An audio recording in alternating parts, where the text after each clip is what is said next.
দেশে প্রথম নির্বাচিত সরকার এবং বাংলাদেশের ইতিহাসের সবথেকে বড় বাজেট 9,38,000 কোটি টাকার বাজেট আমির খসরু মাহমুদ চৌধুরী বাংলাদেশের 55তম বাজেট এটি। তো আমরা মনে করছি এই বাজেটের জন আকাঙ্ক্ষার প্রতিফলন ঘটবে। বাংলাদেশের মানুষ দীর্ঘদিন যে ফ্যাসিবাদের কবলে ছিল, বিগত সময়ের বাজেট যে লুটপাটের বাজেট ছিল, সেইখান থেকে বেরিয়ে এসে আজকে তারেক রহমান যে নবদিগন্তের দ্বার উন্মোচন করলেন। আপনারা দেখেছেন বাজেটে কিন্তু সেনাপ্রধান সহ আর সবাই গেছে এবং সবাইকে নিয়ে বাংলাদেশ বিনির্মাণ করার যে তীব্র আকাঙ্ক্ষা, এটা তারেক রহমানের ভিতরে আছে। শহীদ প্রেসিডেন্ট জিয়াউর রহমানের সন্তান, দেশনেত্রী বেগম খালেদা জিয়ার সন্তান উনি, আমি মনে করি যে ওনার যে নেতৃত্ব, যে লিডারশিপ, যে যোগ্যতা, যে দক্ষতা, ওনাকে মানুষের জন্য কাজ করার যে প্রবণতা, সেটা দিয়েই উনি বাংলাদেশের মানুষের মন জয় করেছেন।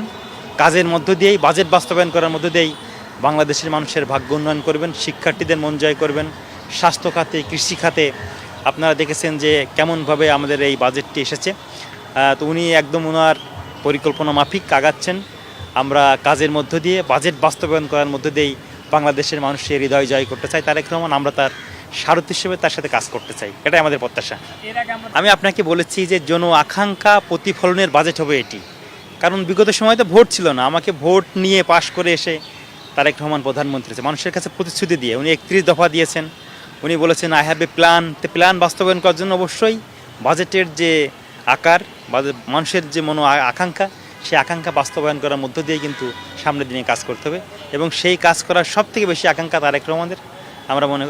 আমরা ব্যক্তিগতভাবে ছাত্রদল এবং আমি মনে করি যে উনি এটি সম্ভব করে মানুষকে দেখাবেন, বাংলাদেশের মানুষকে দেখাবেন যে আমি শহীদ প্রেসিডেন্ট জিয়াউর রহমানের সন্তান, আমি দেশনেত্রী বেগম খালেদা জিয়ার সন্তান, আমি এই দেশে আপনাদের মানুষের সন্তান, আমি আপনাদের জন্য কাজ করতে চাই। কাজের মধ্যে দিয়ে উনি ওনার যোগ্যতাকে প্রমাণ করেছেন, আগামীতেও করবেন বাজেট বাস্তবায়ন করার মধ্য দিয়ে। আপনারা আগে জানেন যে আমরা কৃষি কার্ডের কথা বলেছি। আমি বাজেট করছিলাম একটু আগে, দেখলাম যে কৃষি কার্ড বাস্তবায়ন করার জন্য কিন্তু অনেক বাজেট আছে। যে আমরা মনে করি যে এদেশের এই কৃষকদের ভাগ্য উন্নয়ন হলেই বাংলাদেশের মানুষের ভাগ্য উন্নয়ন হবে আর কি। আমাদের যে অর্থনীতি, কৃষিভিত্তিক যে অর্থনীতি, শহীদ প্রেসিডেন্ট জিয়াউর রহমান কিন্তু কৃষি বিপ্লব ঘটিয়েই কিন্তু খাল খননের মধ্য দিয়ে, কৃষি বিপ্লব ঘটিয়ে দিয়ে কিন্তু তলাবিহীন ঝুড়ি বাংলাদেশকে আখ্যা দেওয়া হয়তো, সেইখান থেকে কিন্তু বাংলাদেশকে টেনে নিয়ে এসেছিলেন। এবং বাংলাদেশে এসেই তারেক রহমান কিন্তু খাল খনন কর্মসূচি হাতে নিয়েছেন।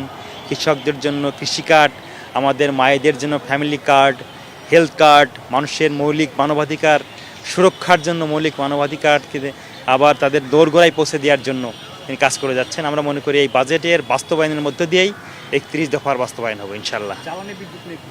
জ্বালানি বিদ্যুৎ নিয়ে আসলে আমাদেরকে বিদ্যুৎ প্রতিমন্ত্রীকে কালকেও দেখলাম, গত পরশু দেখেছি, আমরা সংসদ বাজেটের সময় দেখেছি জ্বালানি নিয়ে উনি কাজ করছেন এবং ওনার বক্তব্য স্পষ্ট। তারেক রহমানের নেতৃত্বে কিন্তু ওনারা বাংলাদেশের যত সংকট আছে সেই সংকট মোকাবেলা করার জন্য কিন্তু বাংলাদেশের এই জনগণের ভোটে নির্বাচিত মন্ত্রিপরিষদ কাজ করে যাচ্ছেন। আমরা মনে করি মাত্র তো 4 মাস এখনও হয়নি, হচ্ছে। তো এর ভিতরে ইনশাল্লাহ আমরা, আমাদের দলের যারা নেতাকর্মী আছেন, আমাদের প্রধানমন্ত্রী আছেন, উনি কাজ করে যাচ্ছেন নিরলসভাবে। কাজের মধ্য দিয়ে সকল অসঙ্গতিকে, সকল যে অনিয়ম ছিল বিগত সময়ে, সব কিছুকে নিয়ম শৃঙ্খলার ভিতরে এসে বাংলাদেশ গণতন্ত্রের পথে আরও তার নেতৃত্বে সুদৃঢ়ভাবে এগিয়ে যাবে, আমরা এটা আমাদের প্রত্যাশা।